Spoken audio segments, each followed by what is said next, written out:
Hey, hi, hello. Welcome to Diana Emerson. Today we're listening to Unrequited Love.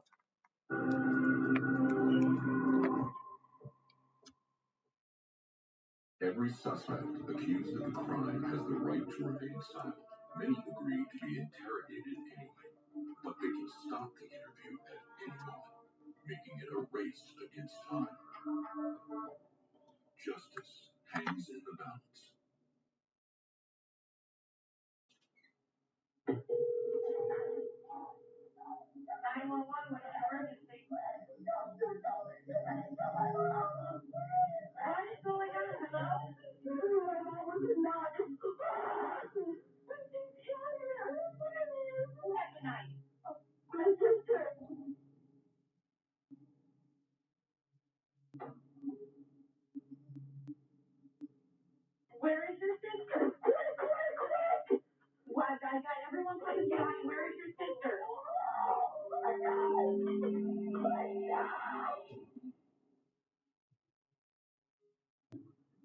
I was on patrol, and I heard the call come over dispatch.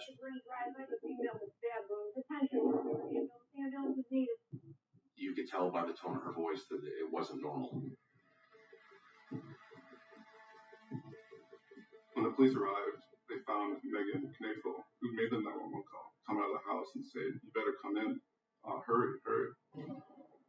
She was frantically waving her hands for me to hurry up and get in the house, screaming that she's going to kill my mother.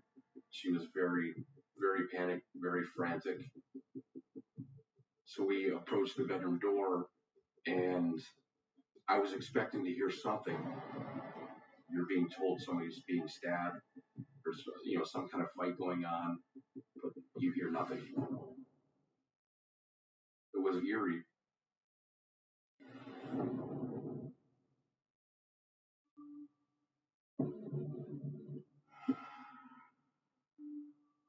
Sabrina has a 12-inch bread knife that she is holding in her right hand. She's covered in blood. I can see blood on the blade. I can see blood on her. Immediately, we started screaming to drop the knife. It almost like snapped her out of whatever she was in back to some type of reality. I kicked it away from her and we put her down on the floor. It was a very tense couple seconds.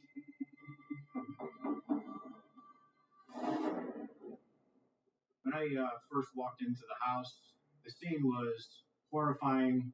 It was very bloody. The smell of death.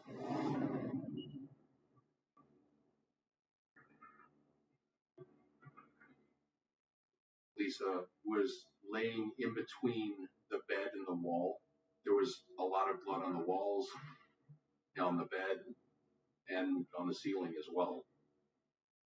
The coroners documented that Sabrina had stabbed Lisa 178 times. It was a longer bread knife, and the blade was actually curved. It was bent.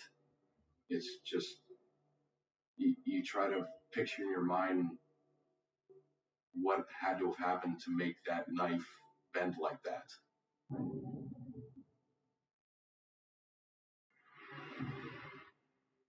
I could hear a child crying from my left. We opened up the door to clear the closet, and that's when I found a very, very small child screaming.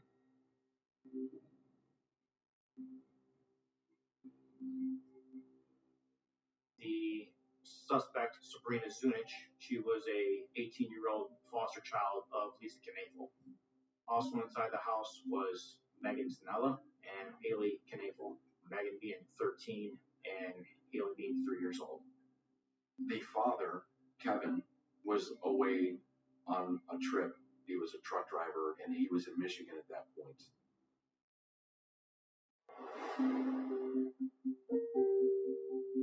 Lisa was married before she met Kevin.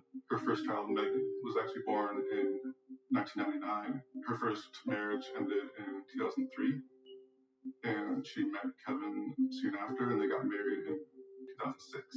And the very next year, their daughter, Haley, was born. Lisa worked for the Cuyahoga County Job and Family Services in the Sex Division. She worked on some of the most difficult cases in the county. Caring for children wasn't just a job. She lived it. She brought troubled kids into her home.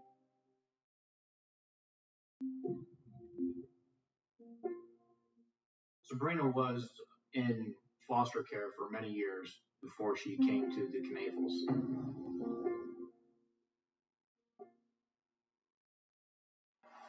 Sabrina landing with the Knavels really represented a fresh start for her. She went from a troubled home with her biological father and grandma to a youth shelter where she did not want to be. She's getting along with the family. She's doing great at school. She's not getting in trouble. Things seem to be looking up for her. I couldn't find anything indicating something like this could happen.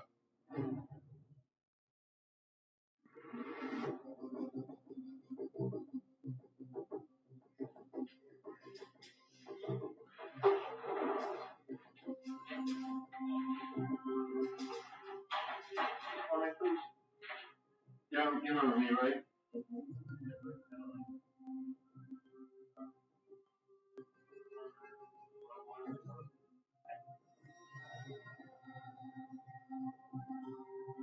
Our main goal when we first interviewed Sabrina was to get Sabrina to tell us exactly what happened. We caught her coming out of the room, so we knew she did it. We wanted to know why. What do you recall? Yesterday, Mm-hmm. getting done with my homework. I don't know. And that's it. That was it. And when were you home? What did anything you know happen? I don't know. Everything went fine. Sorry, when you got home from school yesterday.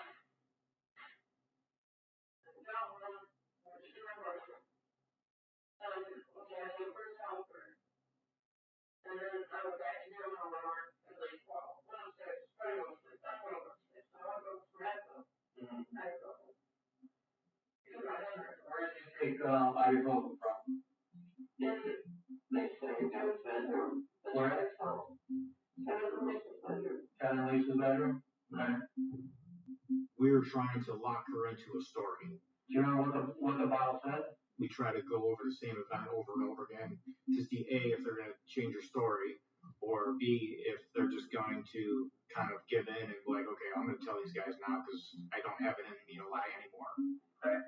After some point in time, you don't know how long it's been, you can't go to bed because you got a headache, correct? You go open up the medicine cabinet, white bottle that says ibuprofen. How many do you take? 3. When she's giving us short, one-word answers, we know she's lying to us. She doesn't have a good explanation for it. She doesn't want to tell us the explanation because the explanation is going to bring long, drawn-out comments.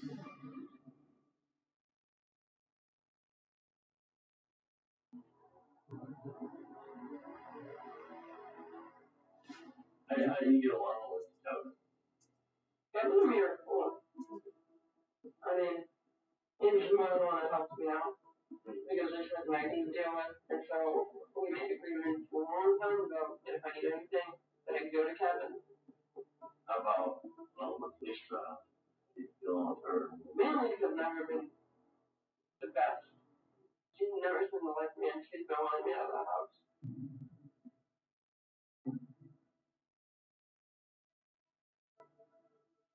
What's your thoughts on how Lisa is not alive then? What?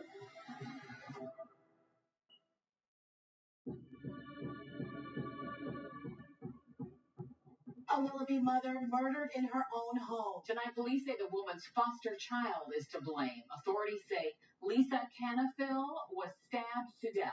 Her 18-year-old foster daughter is in custody tonight.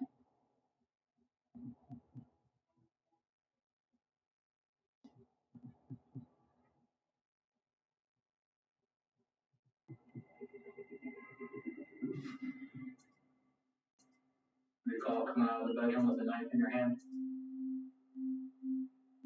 No. First thing she does is she has an itch on her forehead for no apparent reason. When people touch their face or start scratching or start tapping their toes, it's a good indication to us that the person's probably lying. They're nervous. Promise you, if you had a knife, you stabbed Lisa. I did. Yes, you did. And Megan called the police. That can't be true. Great, it is. I'm sorry. This was really bad. The man said it. Sorry. I don't believe this. Nobody else is hurt. Nobody else is hurt. Thank goodness. What we're trying to do here is to get her to open up to us.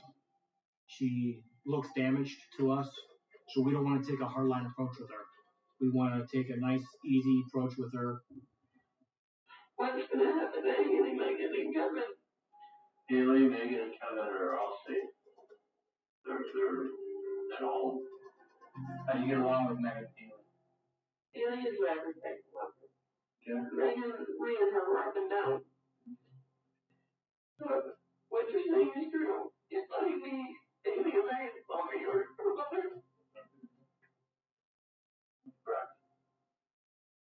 Nobody needs to see that. No. Her emotions were up and down. We call that a big pendulum swing. Sometimes she'd be crying, then she'd want to listen.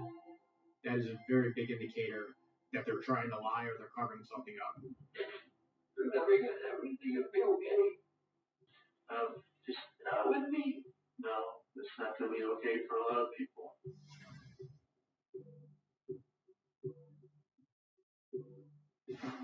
Would you tell us if you remember?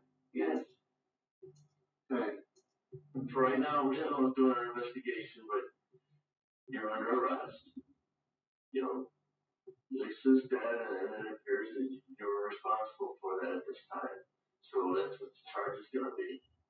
Sabrina never denies committing the murder. She just acts confused when I tell her that she's the one who killed Lisa Knathel. We could have waited here for 4 days, and we were probably going to get the same answer from her. We made the decision that we're just going to cut this down because she's not going to give us anything else that we need.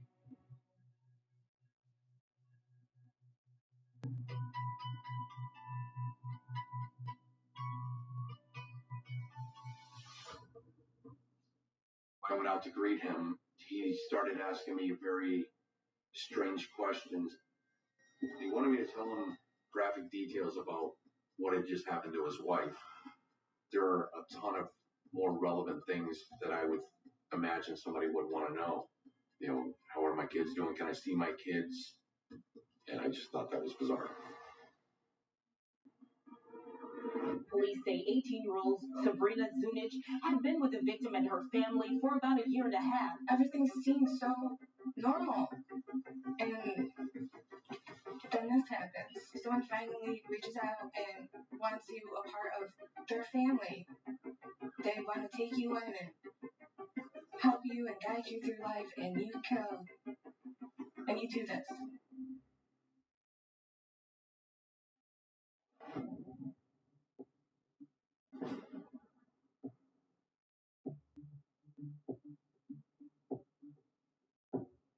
There was some trouble that was stirring in their marriage. Friends of Lisa said that they were talking about possibly getting a divorce because it got that bad. The root of the problem was Sabrina. Kevin, Lisa, and Sabrina did have a meeting with the social worker, and there was a conversation about when Sabrina would leave the Knaples house. Sabrina turned 18 when she was still in high school, senior year in high school, and Kevin really wanted to keep being her foster father. I believe it was all agreed upon that Sabrina would stay at the Knaple house until after she graduated from high school, which would have been in June the following year.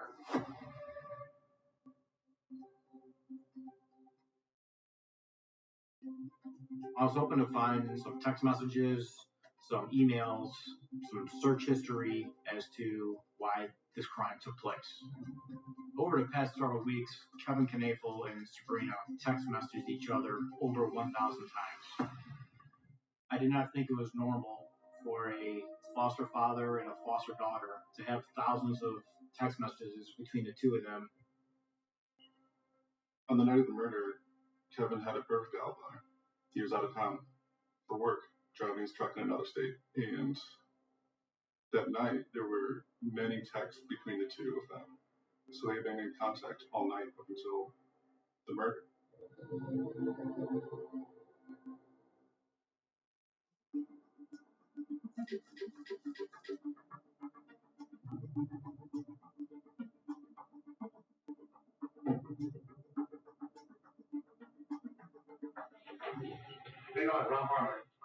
We were confident that Kevin left for work at 8 p.m. the night before the murder, and he didn't get back into town until after Lisa's death. So we want to know from his perspective as to if there was any argument going on at the house before he left. And then you told me you wanted to talk about his wife's work. Correct, subject matter. Yeah. So. I told his lawyer that we would just talk about the work, but I was hoping that maybe he would open up and give us an insight as to what was going on and why the reason that this happened. Kevin, do you know anything that was happening at the house the night before you left for work that night? Well, hang on a second. We just talking about his wife's work. What's going on at the house the night before is not his wife's work. Okay. Where does your wife work at? County children's and so. What does she do there? She was a social worker for the children's section. He was looking down. There was no tears.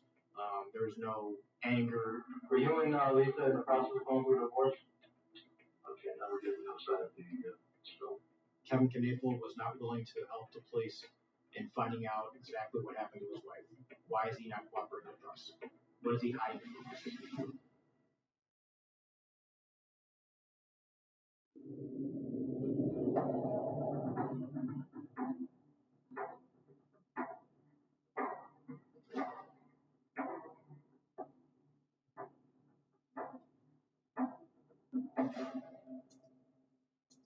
We're just trying to figure out what happened that night. His wife was brutally murdered here. I think we're trying to help him. He can help us in the investigation. He wasn't within 100 miles of the house when that. I understand that, but he was with them prior to leaving the house. So he can discuss what the house was like prior to him leaving. He was just very muted and just kind of there, just staring down most of the time. It could be a sign of him lying. It could be a sign of nervousness. It could be that he didn't want to be there. We're not going to get into the relationship between Kevin and Lisa. It's just you got what a year-old boy knife. You know what? I apologize for wasting your time because How about your relationship with any of the other children in the household? I mean, how about your relationship with Sabrina? You didn't discuss anything with that? No. Huh? No. So you can feel free to talk. He's no weird shit right next to understand, or he can still say what he wants to say, except that when I can answer more questions. Okay, we're done here now. Okay. Kevin refused to answer, and his attorney refused to let him answer. This interview did bring Kevin even more as a suspect at this point, just for the pure fact that he didn't even have a willingness to want to help the investigator in his wife's brutal murder.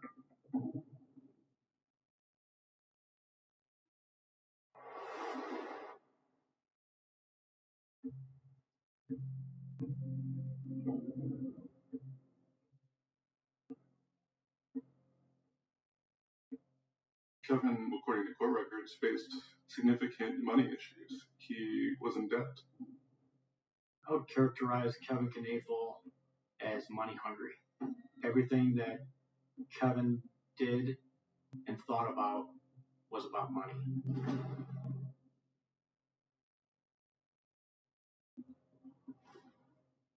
Kevin Knafel took out approximately $750,000 worth of life insurance on Lisa Knafel. Back in April of that year, he terminated his own life insurance and his kids' life insurance, but kept Lisa's life insurance. He got more than $750,000 after Lisa's death, and he used that to pay on a previously foreclosed upon house. He used that to buy a new car, to take flying lessons. Records show that he and his mother purchased a $225,000 house in Summerfield, Florida. Seeing the things that Kevin spent his money on, talking to friends who noticed how cold and indifferent he was about the murder, and piecing all these things together, it really painted a story.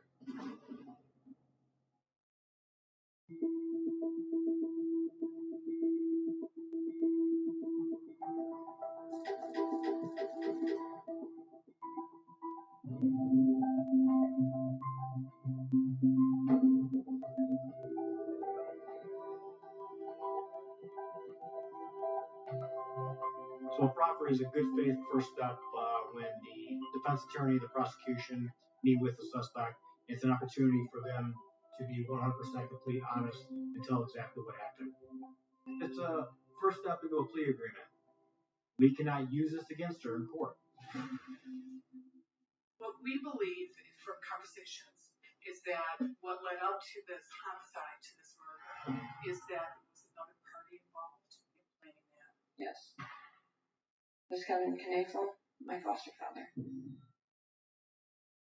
It was Kevin's idea, and it was talked about after we were having sexual relations, and him and Lisa were having problems in marriage.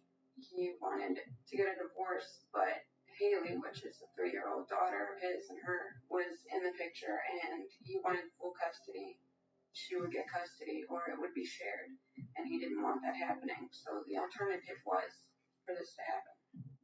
When was it, after you started to live there on a daily basis, that your relationship with Kevin changed? When did the sexual nature start to change?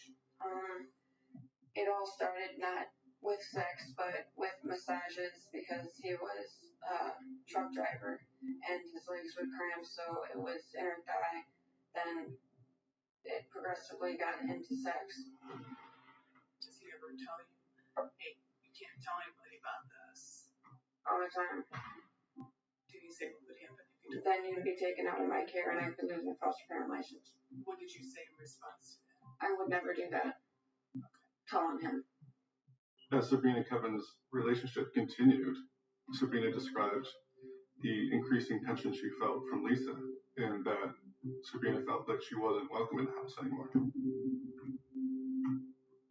Lisa being in the field of, working for the Job and Family Services in the sex division, I think she had a pretty good inkling on what was going on. So then did you think that she was being harsher with you? Oh, yes. Okay, and were you resentful about that? No, at this point in time, I was like, no, I need to do this. I want this to work. I have all this going on. I can be successful. I'm going to get my wildest dreams met. So Kevin convinced Sabrina that if she did kill Lisa and did get caught, that she would only do 2 to 5 years, that he would protect her, and that after she got out, that he would be there with her. They would buy a house, and basically she can be like a mother figure to Haley. So when does he start talking to you about divorce? It was 3 months before. He said, well, look, I'm going to kill myself if she doesn't leave because I can't deal with this anymore. And so when he said that, it kind of triggered me. I was like, no, I don't want that to happen. And so I was like, okay, I'll do it. Given Sabrina's history of feeling abandoned and essentially struggling her whole life and feeling like she was no longer struggling, that brought up great feelings in Sabrina, feelings that essentially led to the murder.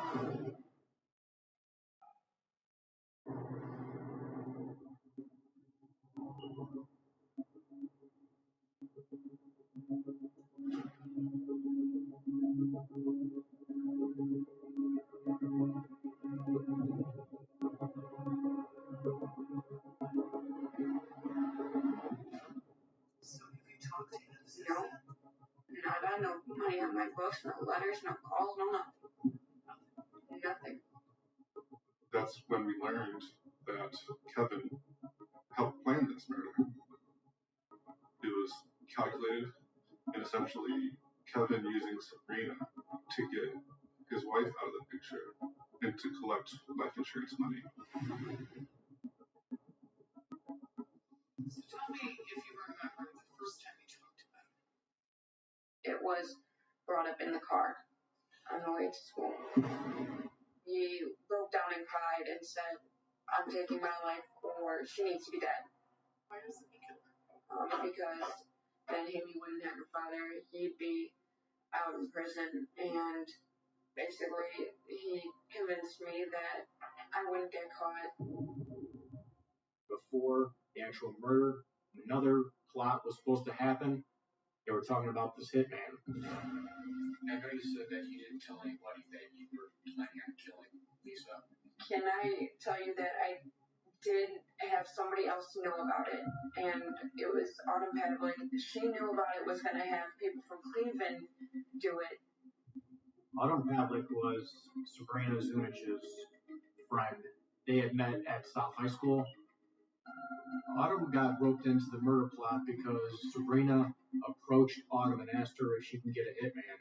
I guess Autumn used to live down in a different section of town where she was around that kind of activity.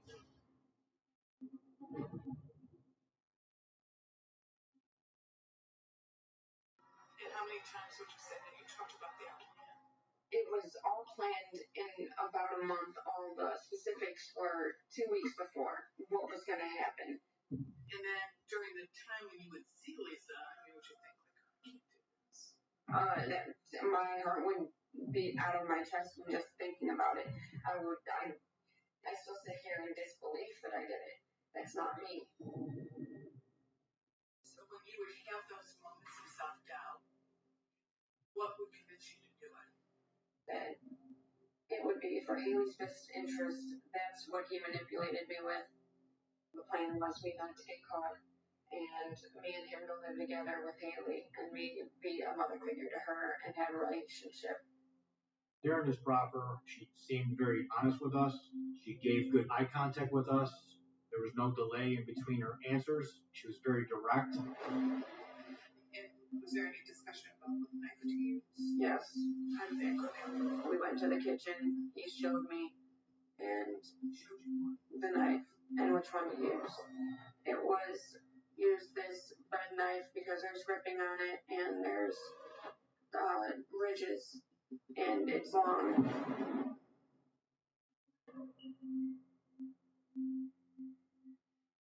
That's the highest number of stab wounds I've ever seen. So how did you go about that? I can't say I don't remember, but I don't know what came over me because she got up, she was able to fight it, and I guess that's what made it to me. Why did you stop? I realized that this isn't going the way I thought it would. Because I said, well, it's too late now. I'm going to go to jail anyway. Better just get it done.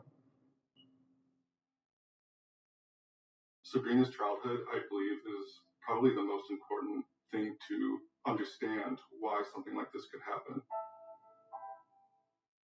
Sabrina had never experienced a stable family, a loving household, the sense of security, the sense of belonging.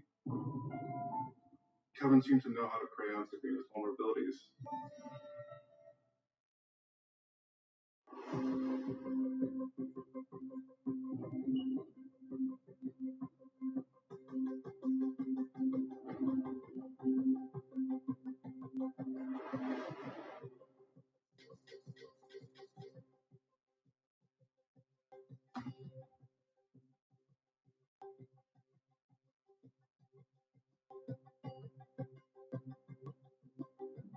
Myself and Chief Assistant Prosecutor Karen went out to California and knocked on her door. We introduced ourselves, and she says, "I've been expecting you guys."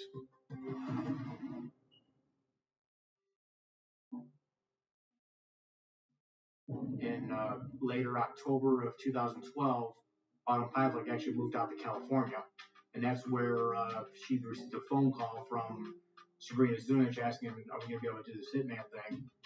We confirmed that while Autumn was on the telephone with Sabrina, Kevin was in the background. Give us an idea of the number of times that Sabrina brought up with you about this hitman. Like 4 times. She'd ask me about it a lot. But yet, then when Kevin gets on, I mean, you had to think, wow, this is serious. Such also involved in this. Were you surprised that he was also talking to you about that? I was. I mean, at first I thought, maybe she's just bored. But when he got on the phone, it became a reality. I'm like, okay, well, if I can talk her out of it, if I can make it so where him manipulating her is no longer there, maybe it won't happen. Deep in Autumn's mind, she said she was never going to actually get the hitman. She was just trying to push it off. Hopefully that she would just not want to do this. She tried to talk sense into her and you don't need to do this. I would. She would listen. She was completely set when a person like that has her mindset set.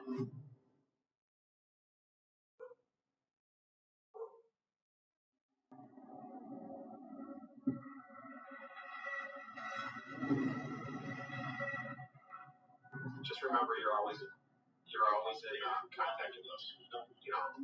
If they can carry you associating and just say stuff.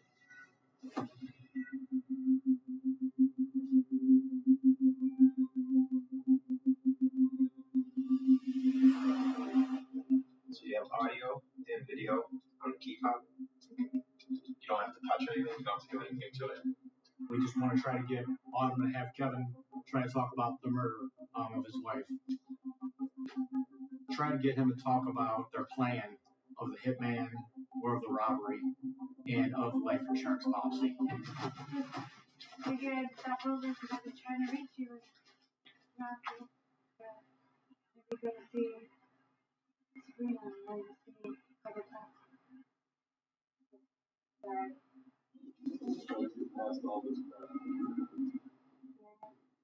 me too, but there's cops that have been contacting my dad trying to find me, and I have no idea what's going on. What am I supposed to say to them?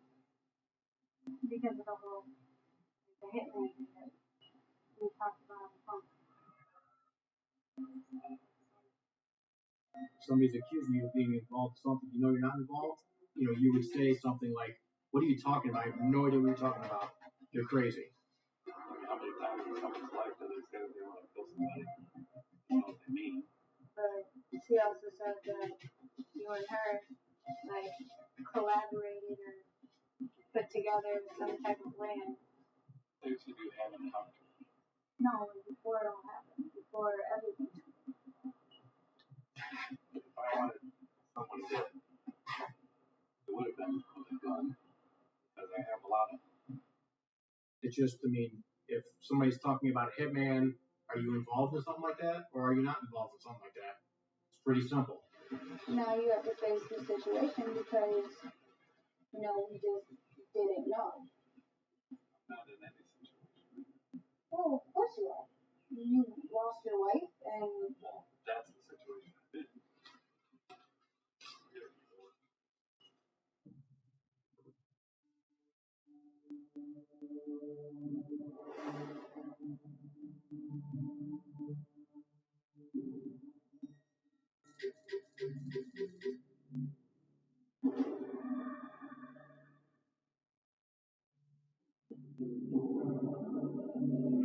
I got an arrest warrant for Kevin Knafel.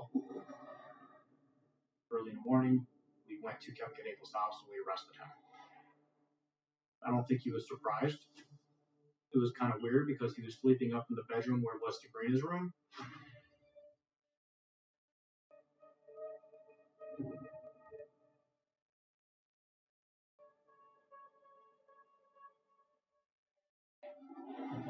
So we're good to go around. Let's start. We would like you to talk to us to give us an insight on some things. We have a lot of facts as to your involvement in this case. And we would like to know your side of the story on what happened. What was the relationship now with Sabrina and Lisa and you? How's everything? And Megan and Haley. Yeah, the family. How's everything gelling? And the day when I had a bad day. Kevin, superficial public perception layer seemed like an upstanding person. He's working hard, taking care of a foster child. Tell us about bad days. Bad days. You started out with Megan and Sabrina getting into it. Or Sabrina either not getting away about something, reacting to that, or doing something wrong, having to be done after. If we would step in and correct her, would it be you or would it be Lisa? It was equal. Okay. It got to the point where Lisa got really frustrated and so I made the decision for Lisa to just deal with Megan and I dealt with Sabrina.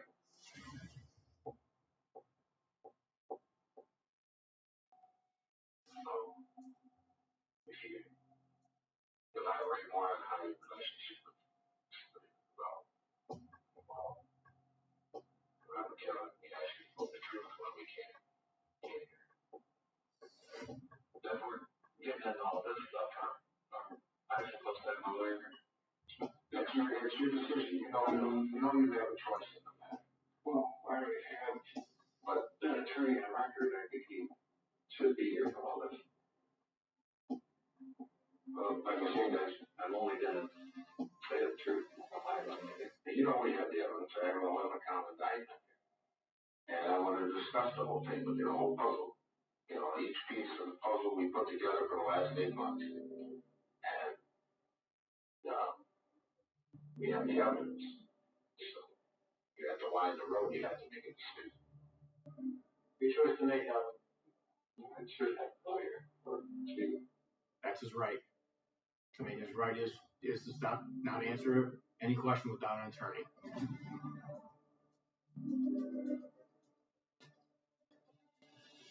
All right, go ahead, stand up. Pat you down. We've done the right thing. We had the right person. Kevin Knafel was 100% involved. Okay.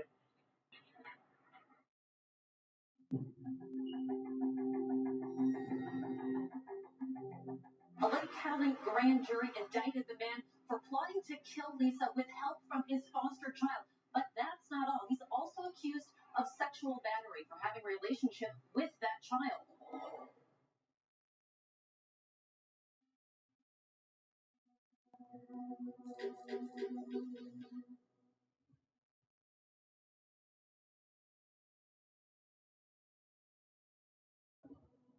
Charges were conspiracy to commit aggravated murder, complicity to commit aggravated murder, and there was multiple sexual battery charges. Sabrina explained later that she turned against Kevin because she felt abandoned by Kevin, who promised to take care of her after the murders. She believed her life was going to be better after Lisa was out of the picture, but ultimately being in jail on these charges and feeling abandoned by Kevin for not protecting her, she decided to speak up.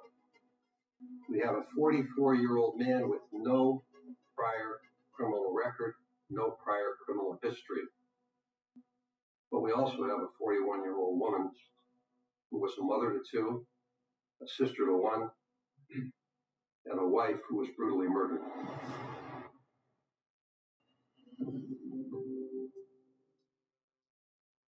In my opinion, the verdict came very quickly. The jury came up with a guilty verdict. I believe it took a matter of about 2 days.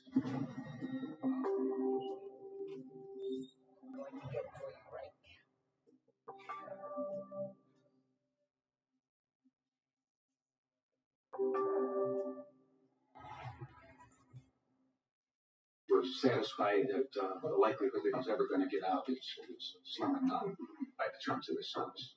He's looking to appeal. Do you think that'll be successful? No.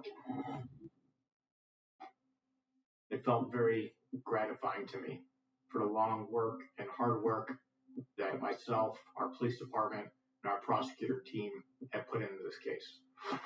Kevin Knafel is a sexual predator. He was no better than the people that sexually abused the kids that Lisa was trying to help.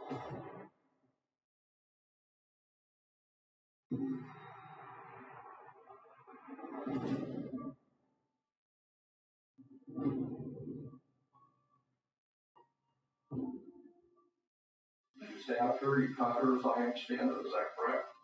Yes, sir. On multiple occasions, correct? Yes, Your Honor. He caused her death, is that it? Yes, Your Honor.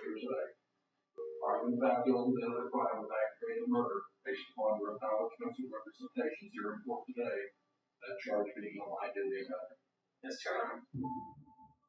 Sabrina Zunic has been sentenced to 30 years in prison for stabbing her foster mother, Lisa Knaufel, to death earlier this year. Police said Zunic was involved in a love affair with her stepfather. She pleaded guilty to a count of aggravated murder. Her sentence does carry the possibility of parole. Sabrina Zunic was given a 30-year sentence, and that's when she would be eligible for parole. So she could do more time. Kind of depends on her behavior, why she is currently in prison. Based on Sabrina's upbringing and based on Kevin's grooming, it kind of felt to me like she didn't have control over this, because I don't think she learned right from wrong from the adults in her life. I feel bad for Sabrina because I think she's also a victim in this case, even though she's the main suspect in this case. But I feel bad that she was taken advantage of by a grown adult that should know better.